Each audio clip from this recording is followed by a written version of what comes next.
السلام علیکم۔ حضور صلی اللہ علیہ وسلم کی بیٹی حضرت زینب رضی اللہ کی ہجرت اور انتقال کا واقعہ۔ دو جہان کی سردار حضور اقدس صلی اللہ علیہ وسلم کی سب سے بڑی صاحبزادی حضرت زینب نبوت سے 10 برس پہلے جبکہ حضور صلی اللہ علیہ وسلم کی عمر شریف 30 برس کی تھی پیدا ہوئی اور خالہ زاد بھائی ابو العاص بن ربیع سے نکاح ہوا۔ ہجرت کے وقت حضور صلی اللہ علیہ وسلم کے ساتھ جا سکیں۔ ان کے خاوند بدر کی لڑائی میں کفار کے ساتھ شریک ہوئے اور قید ہوئے۔ اہل مکہ نے جب اپنے قیدیوں کی رہائی کے لیے فدیے ارسال کیے تو حضرت زینب رضی اللہ تعالیٰ نے بھی اپنے خاوند کی رہائی کے لیے مال بھیجا، جس میں وہ ہار بھی تھا جو حضرت خدیجہ نے دہیج میں دیا تھا۔ نبی اکرم صلی اللہ علیہ وسلم نے اس کو دیکھا تو حضرت خدیجہ رضی اللہ کی یاد تازہ ہو گئی۔ آپ دیدہ ہوئے اور صحابہ رضی اللہ کے مشورے سے یہ قرار پایا کہ ابو العاص کو بلا فدیہ کے اس شرط پر چھوڑ دیا جائے کہ وہ واپس جا کر حضرت زینب رضی اللہ کو مدینہ طیبہ بھیج دیں۔ حضور صلی اللہ علیہ وسلم نے 2 آدمی حضرت زینب رضی اللہ کو لینے کے لیے ساتھ کر دیے کہ وہ مکہ سے باہر ٹھہر جائیں اور ان کے پاس تک ابو العاص پہنچا وہ دیں۔ چنانچہ حضرت زینب رضی اللہ اپنے دیور کنانہ کے اونٹ پر سوار ہو کر روانہ ہوئیں۔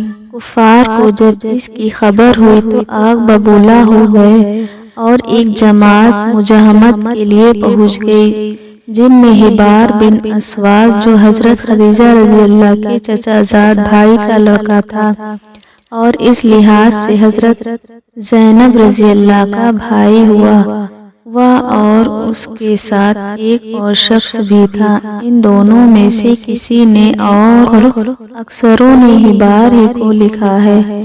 حضرت زینب رضی اللہ کے نیزہ مارا جس میں وہ زخمی ہو کر اونٹ سے گری، چونکہ حاملہ تھی اس وجہ سے پیٹ سے بچہ بھی ضائع ہوا۔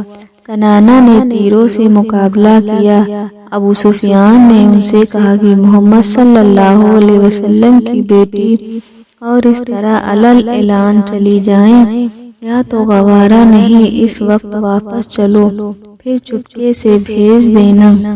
کنانہ نے اس کو قبول کر لی اور واپس لے آئے۔ 2-1 روز بعد پھر روانہ کیا۔ حضرت زینب رضی اللہ کا یہ زخم کئی سال تک رہا اور کئی سال اس میں بیمار رہ کر سن 8 ہجری میں انتقال فرمایا۔ رضی اللہ عنہ و ارضاہا۔ حضور صلی اللہ علیہ وسلم نے ارشاد فرمایا کہ وہ میری سب سے اچھی بیٹی تھی جو میری محبت میں ستائی گئی۔ دفن کے وقت نبی اکرم صلی اللہ علیہ وسلم خود قبر میں اترے اور دفن فرمایا۔ ترتے وقت وہ بہت رنجیدہ تھے۔ جب باہر تشریف لائے تو چہرہ کھلا ہوا تھا۔ صحابہ رضی اللہ نے دریافت کیا تو ارشاد فرمایا کہ مجھے زینب رضی اللہ کا ذوق کا خیال تھا۔ میں نے دعا کی کہ قبر کی تنگی اور اس کی سختی ہٹا دی جائے۔ اللہ تعالیٰ نے قبول فرما لیا۔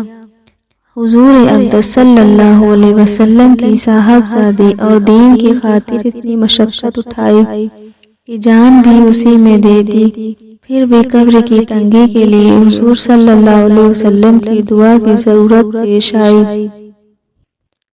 تو ہم جیسوں کا کیا پوچھنا، اسی لیے آدمی کو اکثر اوقات قبر کے لیے دعا کرنی چاہیے۔ خود نبی کریم صلی اللہ علیہ وسلم تعلیم کی وجہ سے اکثر اوقات عذاب قبر سے پناہ مانگتے تھے۔ اللہ حافظ۔